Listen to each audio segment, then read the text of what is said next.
Good evening. Glenn Costin, who many of us know as our Assistant Secretary, is going to tell us about how last summer he realised one of his great ambitions, which was to bottom the Berger. This was part of the multi-club trip, which had a very large representation from the Craven. He's got some great pictures from various members of the team. We're looking forward to an account of his summer holidays in 2019. On the YouTube version of this, there are a couple of pictures which he'd borrowed from Robbie Shawn's excellent book, but for copyright purposes, we've replaced those with the preceding and succeeding images. Anyway, over to Glenn. Of the organisation, the logistics, the rigging of the cave, and a quick photographic journey through the cave. The photos, some are a little bit fuzzy and some are excellent, were taken by various people to depict a trip to the bottom of the cave. Excuse me.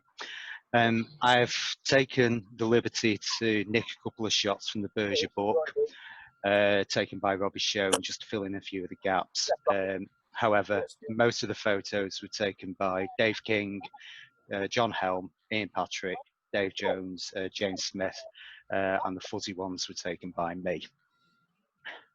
In early 2019, a permit was obtained to rig and descend the Gouffre Berger at the beginning of July later that year. Given the short notice we had to really get our backsides in gear to get the trip off the ground, several clubs were approached by the Rucksack Club and meetings were arranged. So these took place at the YSS Schoolhouse and at Ivy Cottage. However, the face-to-face meetings were a little haphazard. So we started utilising the WhatsApp app on people's mobile phones. And organisation using this method was far more efficient, and planning started in earnest. Oops. So folk were given specific roles, including sourcing in excess of 1,200 metres of rope, rigging hardware, slings, communal camping equipment, and other paraphernalia associated with a trip of this size. We also had to get 100 metres of accessory cord to use as rigging slings, because a lot of the Gouffre Berger is still rigged on spits and naturals. We also had to arrange tent rotors, communications, camping, a couple of boats for Lake Caddo within the cave, travelling down to the south of France and communal supplies. And again, specific folk were allocated these tasks, and soon organisation began to come together. People started to work on their own personal fitness, and training trips got sorted. So as the departure date grew closer, we had a rope bagging exercise up at Horton, and this included cutting the rope to size, labelling each rope to each corresponding pitch, and bagging the rope and attaching a laminated topo and pitch information to each bag. And by the end of the day, we had 20 bags of neatly packed rope all ready to descend the Gouffre Berger. You might actually notice that a couple of the bags have got BBPC on them. All the bags that we used were actually donated, sorry, not donated, they were actually lent to us by the Whetted Badger Pothole Club, who are based in Derbyshire, under the proviso that we return them in reasonable condition. Thankfully, we actually only split one bag, and they weren't too bothered about that one. But that was very kind of the Whetted Badgers to actually lend us these bags.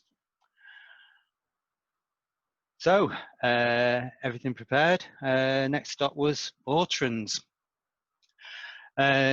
This is the first view of the limestone cliffs above Grenoble, of which the Gouffre Berger drops through.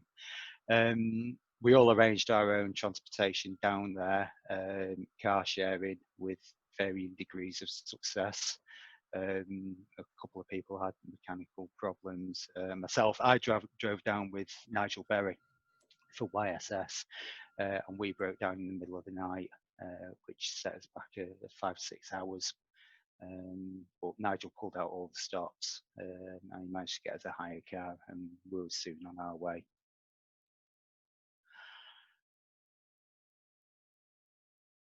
So, camping for the Gouffre Berger, you're no longer allowed to camp on the plateau at Molière, so therefore John Helm and Matt arranged camping at Ortrans, which is about 25 kilometres just west of Grenoble, in the northern part of the Vaucluse National Park. There are a couple of disadvantages actually to camping in Ortrans as opposed to actually camping on site on the plateau, and that's from Ortrans. It's about a 40-minute journey to the car park at Molière, so you basically drive up this valley. You pick these fire roads up through the forest till eventually you arrive at the car park 40 minutes later. And then it's about an hour's walk from the car park through the meadow and into the forest to the Gouffre Berger entrance, which is approximately here. However, there are advantages to staying at a campsite, one of them being an on-site bar and pizzeria, camping facilities on level pitches, walking distance into Ortrans for important provisions, of course. And finally, we had an on-site swimming pool, which was great for washing ropes and dirty cavers, which we'll quickly move on. So it was time to get cracking. The first job was to establish a camp at the entrance. Again, this is now a mandatory requirement of the permit, and the camp at the entrance must be manned 24/7 for the entire time of the permit. A rota had been established at the meetings, and all who attended were expected to cover at least one shift. However, we had to get stuff up there, including tents, cooking equipment, food, signing in boards, water, because there's no water on the plateau, and all the tackle. Luckily, we could get this set up the day before the permit started. The walk to the entrance, as I said, takes about an hour, and it's a downward trend.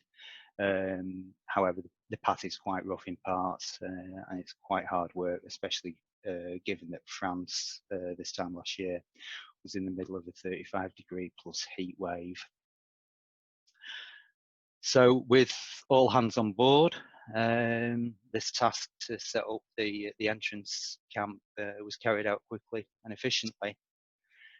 As we can see, we got a decent event shelter there for a little bit of shade, various cooking equipment, all the bags up there. This is probably half the group that attended. Ian Patrick was lost somewhere in the forest by this time, but eventually he showed up with the rest of his acolytes. Yeah, so we've got John here drinking a well-deserved brew at the entrance tent. And we've got Abby here, who's busily jotting stuff down on the information board. And at the back here, we've got the booking in and out board that Andy produced just to keep track on who's actually in and out of the cave.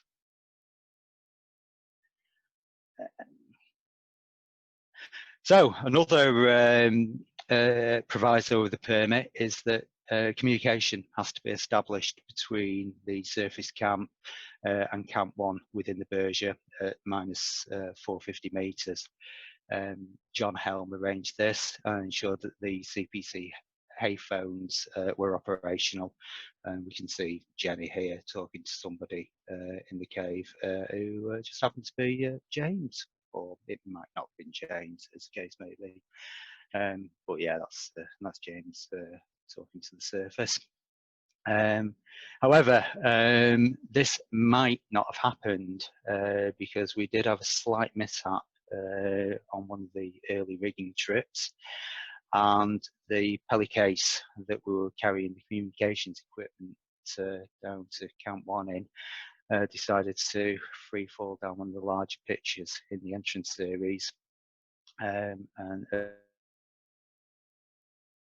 damage, and the set inside did have some superficial damage, so we weren't quite sure whether or not by the time we set everything up we would actually have contact with the surface. We did actually get down there, we set everything up, and unfortunately we were just greeted by static. But Dave King, who seems to be a jack of all trades, went down the next day, had a bit of a fettle, and thankfully he managed to establish communication with the surface. I was just wondering, Glenn, who actually dropped the hay phone? Have interest? I don't know actually. I think it was just one of them things. I mean, it was a year ago. Memory fades. You know what I mean? You're a rotten one, Jackie. You are. You. I seem to remember you actually handing me the pellet case. I seem to remember you dropped it. It came undone on its own accord. What I will actually go on to say is it's testament to Pelly and Pelly cases, the fact that this not particularly robust equipment did actually survive a 90-foot fall. And again, we reported this back to Pelly on our return, and they were really good enough to replace the Pelly case free of charge, providing we sent photographic evidence of what had happened. So that was really good of Pelly. So we're on to rigging the cave. During the meetings prior to departure, we organised ourselves into groups to rig the cave. We estimated that 3 or 4 groups working consecutively would have the cave rigged in 3 days. This did work, however, due to an iffy weather forecast and maybe underestimating the enormity of the task, the bottom of the cave was actually left to be rigged by the first bottoming team, and this was adequately carried out by Team Patrick on their first bottoming trip. And Ian did actually ask me to point out that Team Patrick did actually rig down to Camp 1 as well. But in fairness, yeah, Ian and James and Andrew carried out, and the people that accompanied them through the cave did a sterling effort to get the cave rigged. So here we can see one of the rigging parties, all happy smiling faces and brand new kit all ready to descend, and obviously very excited at the task ahead. And yeah, that's one of the rigging teams that were on the way down to the entrance. Yeah, so from here on in, the cave and surface camp was quite a hive of activity. Rigging teams passing each other in the cave, and other people resting up. And yeah, here's Team Patrick having come up from the bottom of the cave after completing their rigging task down to the sump. And yeah, job done. So now the fun could start for the rest of us. The cave was rigged, the weather was stable, and folk could start their campaigns to descend the cave. What follows now are a selection of photos that depict a descent of the cave. As you'll see, very few photos were taken in the cascades and the pictures towards the bottom, as this is where the cave is at its wildest. To be honest, it wasn't really a place to hang around taking photos.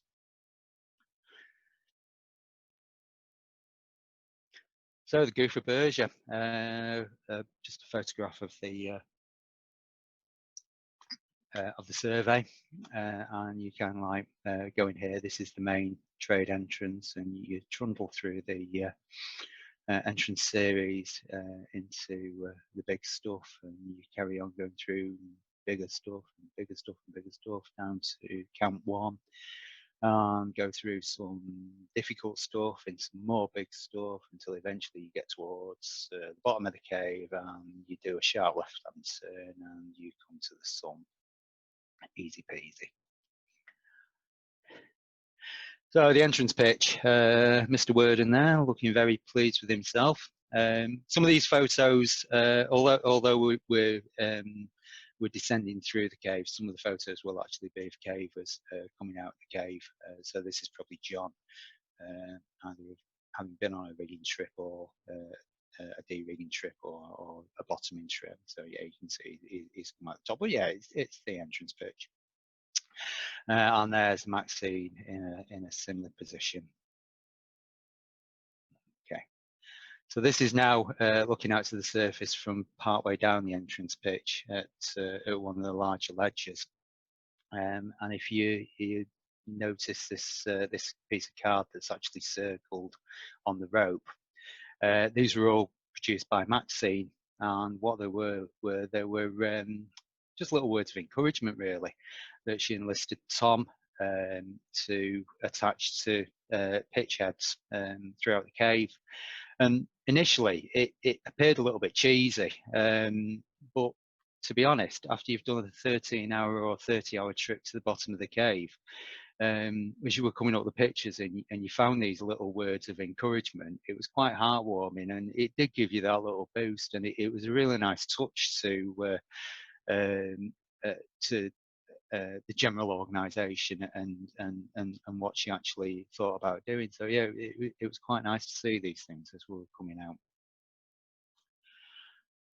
Bottom of the entrance pitch, you go down a couple of medium-sized pitches, ruins, and the holiday slides, and you come to this huge ledge here, which is the lead out to one of the bigger pitches in the entrance series, which is Cairn. And as we can see, there's quite a nice big ledge to lead out to the pitch head.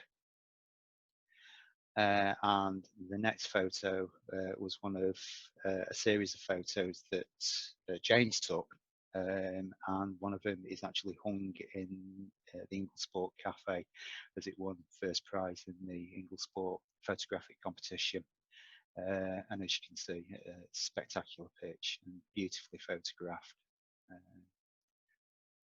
And yeah, and this pitch then leads to the dreaded meanders. Now, when I was a boy starting out caving, I had a book by Jim Lovelock, Caving Manual, and this photograph is imprinted on my mind as being a depiction of Berger.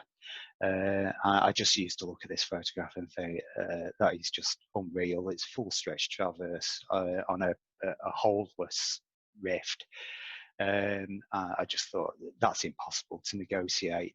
In actual fact, the reality of the meanders is that they're quite straightforward. And you don't see many photos taken in the meanders, but thankfully James and a couple of others did actually manage to capture it. And here's Jenny, and as you can see, it's very Yorkshire-esque, not too dissimilar to Battle Axe Traverse in Lost Johns, maybe slightly easier and not as slippery as Battle Axe, but yeah, there's plenty to grab hold of and plenty to put your feet on. And in some parts of the meanders, there's actually a fixed line going through, and also these wonderful stemples that we can see John Worden stood on. And yeah, they look pretty sturdy. However, I don't think I'd trust full weight to the centre of them. But yeah, they did make life a little bit easier as you were traversing through the meanders.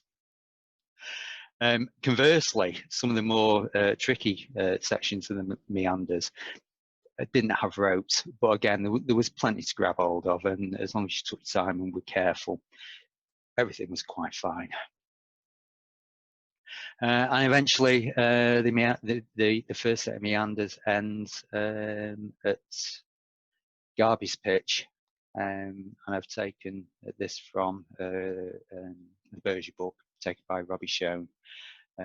It's just a fabulous photograph looking down the pitch, and it really shows the pitch in all its glory. This beautiful cylindrical shaft, not overly huge, probably 33, 34 metres, but quite a stunning location. At the bottom of Garby's, there's a couple more biggish pictures that eventually heralds the top of Aldo's, which is the biggest pitch in the Berger.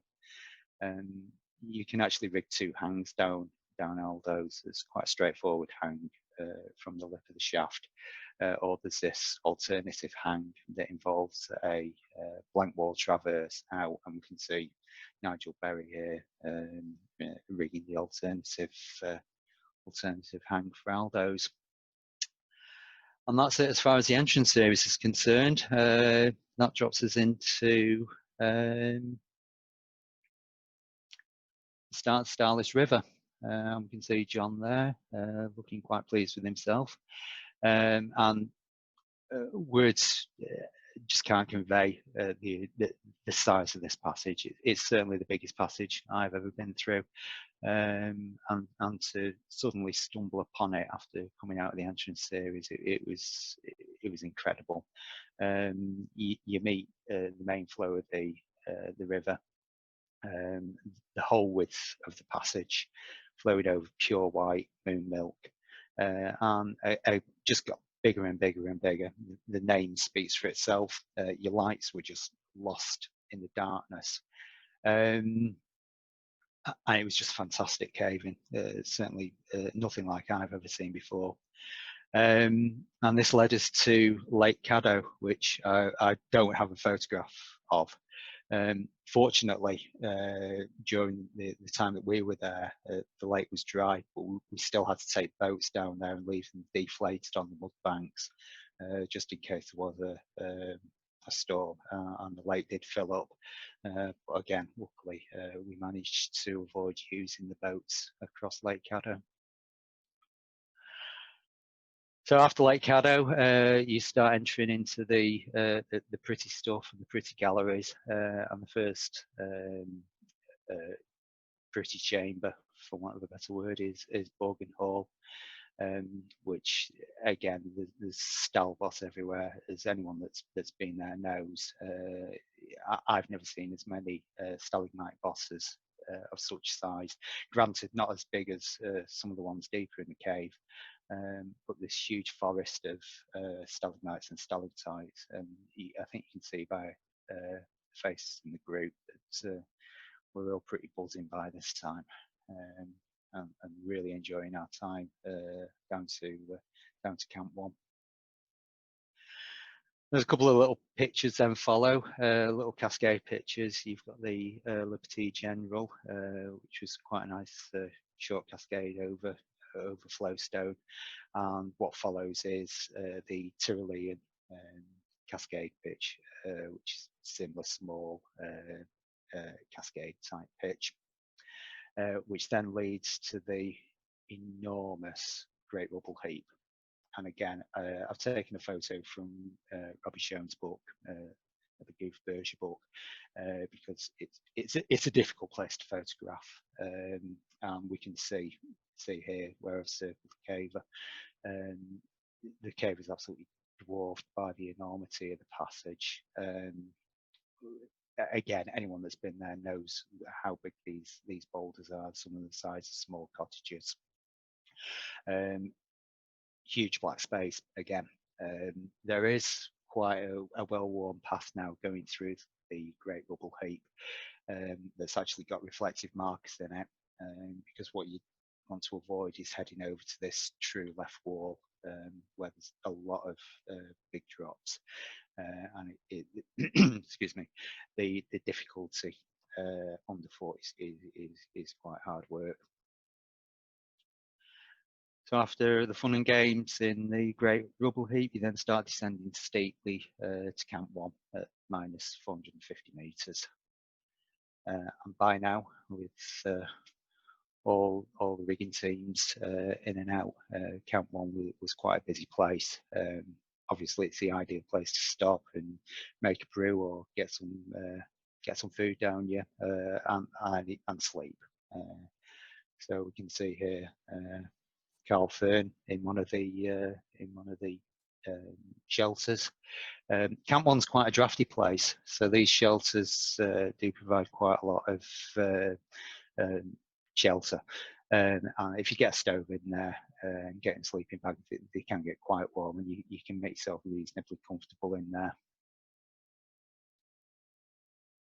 So from Camp 1, what most people were looking forward to seeing the most, possibly, other than the bottom, and no introductions required, because just around the corner is the Hall of 13. Again, not many others had been in the Berger before, and to see this place for the first time, seeing these huge style bosses materialising out of the gloom, just incredible, absolutely incredible. James actually took a fabulous shot from the other end of the chamber, looking back towards Camp 1. Camp 1 is actually just at the back here, around the corner. And the nice thing about this photograph is it actually depicts the size of the chamber that the Hall of 13 are in, and actually shows that there's more stall in the Hall of 13 than just the stalls that feature in most of the iconic photos. And we can see here a group up close and personal with some of the bigger bosses. So from here on in, the cave changes character again. It becomes a lot wilder. You're getting a real feeling of depth now. You're below 500 meters. You can hear the river ahead, and you can hear quite a sizable stream of what most people think is an enormous cascade. When the reality is, it's not an enormous cascade. It's this little inlet that comes in from the roof that the original explorers thought was going to be huge, and it's just basically a little spout. The French call it la vagine, and if you get under it and look up, you can see why they call it that. From here on in, it's a case of descending huge calcite slopes. This is the one that's just past the enormous cascade just before St Matthew's Hall. But by now you're just descending smallish pitches and these absolutely humongous calcite slopes. Again, nothing that I've seen previously, and just amazing caving. And eventually you come to a calcited window above Le Vestiaire pitch. This is one of just a handful of places within the Berger where you actually have to do a bit of scrabbling about, and you basically just have to crawl through a small window, and eventually that pops you out onto Le Vestiaire pitch. And here's James, and there's another one of Maxine's little notes of encouragement. And Le Vestiaire then heralds the start of the infamous canals.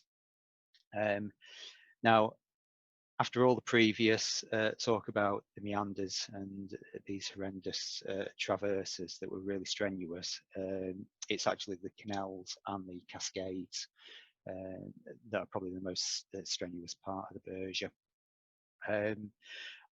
Personally, I found them great fun. I thought that they were a joy to cross and traverse over. You're basically traversing between 2 foot and 20 foot above these beautiful emerald pools. You clip to a line. It's almost like Via Corda, really. The formations are amazing. The passage narrows right down, but wherever you look, it's just flowstone, straw stalactites. Every formation that you can think of is just surrounding you. And again, you can see possibly Ian Patrick there traversing along. And every now and again you have to cross over to the other side using these Tyroleans. Again, great fun. And just gobsmacking. All these little style bosses here provided useful handholds and footholds. So yeah, going was really good. That leads on to the cascades. And these really are hard work. They're not particularly long pictures, no more than 30 feet, 20, 30 feet.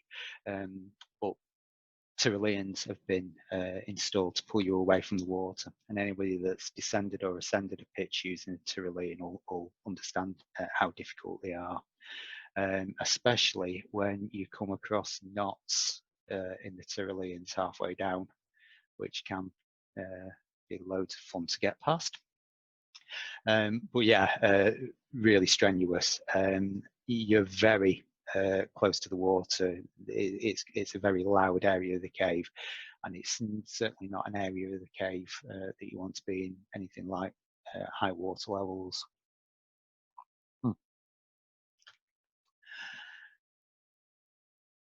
So carrying on, various bits of traversing, and we can see there's fixed lines in place, which the condition of the lines is anything from pretty good solid 10.5 mil rope to stuff that's down to 3 strands, and basically if it had more than 5 strands, you broke every rule in the book and clipped into it regardless. Eventually, after the cascade, you then come to Claudine's Cascade. This is instantly recognisable by Petzl's pipe, which was installed by on the original exploration trips by Petzl himself. And it was basically a way just to get out over the cascade to reach dry hang down the pitch. And the tack that actually holds it in place looks pretty solid, but what you can't see in the photo is what it's actually attached to. And it's basically corroded, horrible bolts that are worn through. And luckily, we did actually find another bolt a little further across that we actually just put a new sling on just as an added precaution. From Claudine's Cascade, there's another short cascade called Topographers, and that then brings you to the top of the Grand Canyon. Again, I don't have a photo of the Grand Canyon, but it's a similar size passage to the Great Rubble Heap. Only as opposed to it being a boulder slope, it's compacted mud that descends at an angle of about 20-30 degrees on fixed hand lines, and it was horrendous to ascend and descend. The hand lines are just covered in mud, very, very slippery. We nicknamed it Margarine Mud Mountain. And again, a huge passage just dropping away all the way down to Camp 2, which is at the bottom of the Grand Canyon. And again, convenient place to make a brew, get a little bit of food down you, whether or not you're on your way to the bottom of the cave or on your way back up from the bottom. Generally, you don't sleep at the Camp 2 at the Grand Canyon because you're a long way from the surface, and you're certainly a long way from communication with the surface. So it's not recommended you spend any time sleeping at this particular camp. From Camp 2, the cave changes character again, and this is where it really starts to bear its teeth, insofar as you are really up close and personal with the water now. Big cascade after big cascade. These pictures are Gash, Mat, Singe, and the Grand Cascade. Amazing place to be, but it's a place where you really need to have your wits about you. The pictures are a little bit more technical, and you really don't want anything to be going wrong this far into the cave. So obviously you do need to be considering your own state of mind and fitness by the time you get to this part of the cave. And that's just at the bottom of one of the shorter pitches in this area of the cave. And then you come to the Grand Bassin, which is another tension traverse over deep water. And this leads directly onto the only place in the Gouffre Berger where you actually have to get down onto your stomach. And it's a short, flat-out crawl that's quite snug, actually, at one point, that bypasses a little sump just beyond, well, just behind where this photograph's been taken. And that brings us on to the penultimate pitch, which again I don't have a photo of, but I've nicked the topo, and that's Little Monkey. It's not a particularly huge pitch. It takes a lot of rope to rig it, but it's quite a technical pitch insofar as you've got quite a lengthy traverse out on a calcited wall. And there's a couple of rebelays and deviations that pull you right across the shaft away from the water, and then there's a huge pendulum across the shaft then onto this ledge here, which brings you to the head of the final pitch. And that pitch is the dramatic hurricane pitch, and this is again probably one of the most amazing pitches I've ever descended. You really are up close and personal with the water. It's a huge black space. This photograph actually does it justice. Obviously, when you're on the pitch, you get no appreciation of the enormity of this pitch, other than the thundering cascade that's flowing down a few meters away from you. And where the caver is partway down, that's the rebelay that actually marks the magical 1,000 meter depth. I've actually likened this pitch to the last pitch in Dick and Pot, only on steroids. Just a fantastic place, and the pool that the water flows into again is this beautiful emerald green colour. It really is a fantastic place. So yeah, you've more or less cracked it at the bottom of Hurricane. You go past the inlet from the fromage, which is called 100 meters inlet, and then all that's left is a couple of 100 meters and 100 meters so vertical descent down boulder slopes down to the pseudo-siphon, which is the limit of the dry cave at just over 1,100 meters. You can see there this group stood about knee deep in the water. And just behind is the canal that leads on to the final sumps. And in order to get to the final sumps, it would involve full body immersion. We did have 2 team members that took wetsuits down, and they actually donned wetsuits and actually got to the sump line and touched it for completeness. So we headed out, and the river carries on to resurge at the show cave in Sassenage. A few of us went to have a look at the show cave and dip our toes in the water again, just for completeness. So that's it. The Berger was bottomed by 20 attending cavers out of a team of 30. All that was left was the day rig, which unfortunately, due to unforeseen car issues, Nigel and I had to depart early. However, although very hard work hauling out the ropes was carried out efficiently and kit was removed from the entrance by the time the permit ended. And that was what I did during my summer holidays in 2019. Thank you.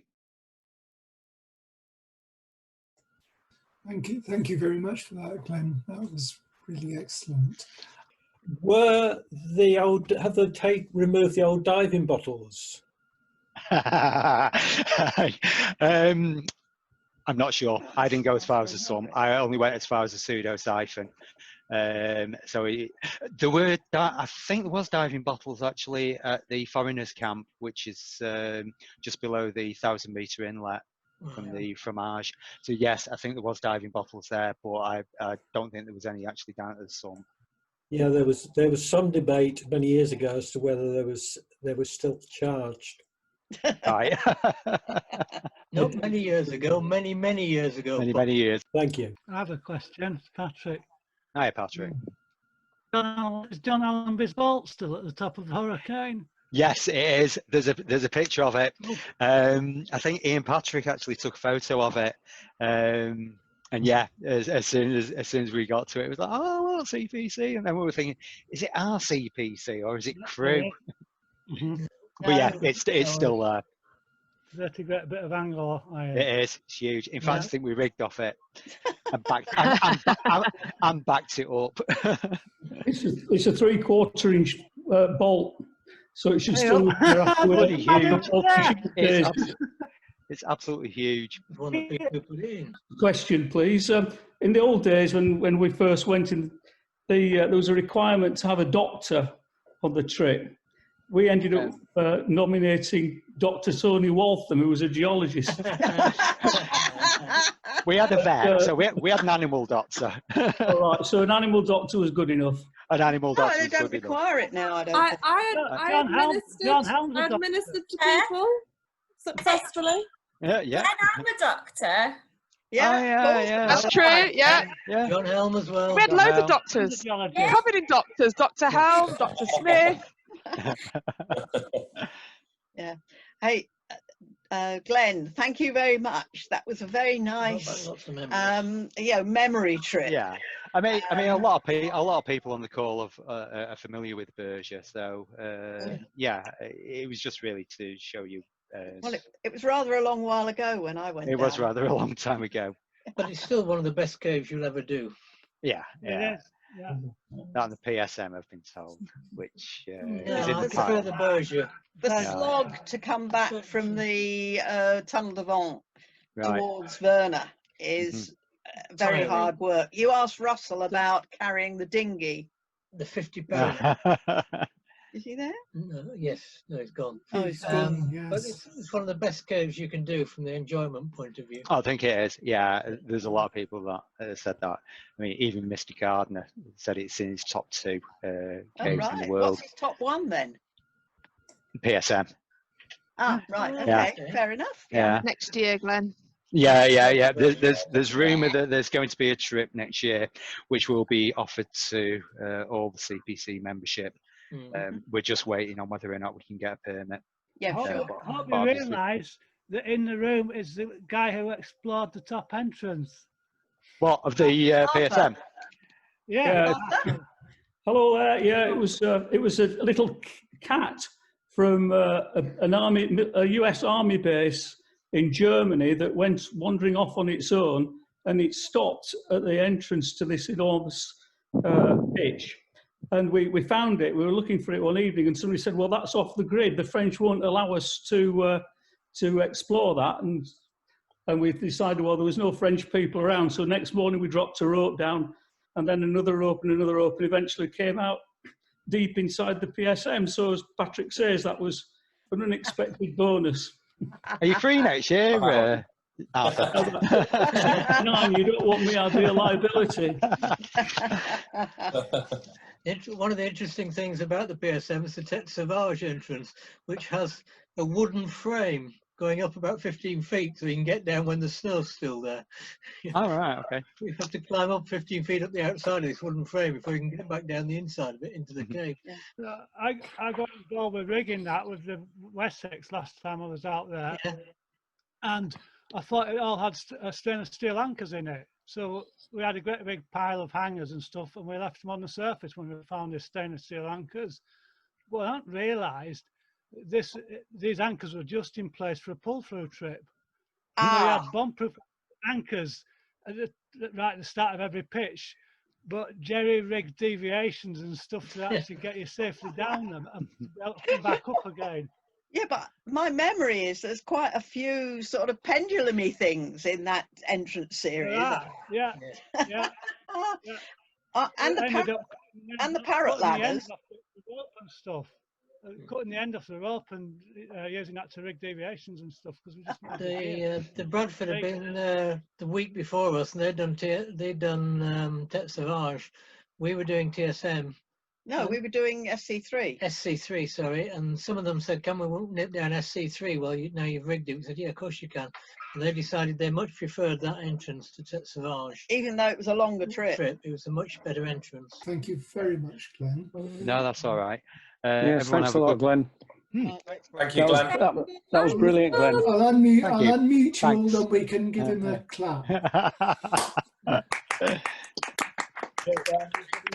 Thank you. Thanks, Glenn.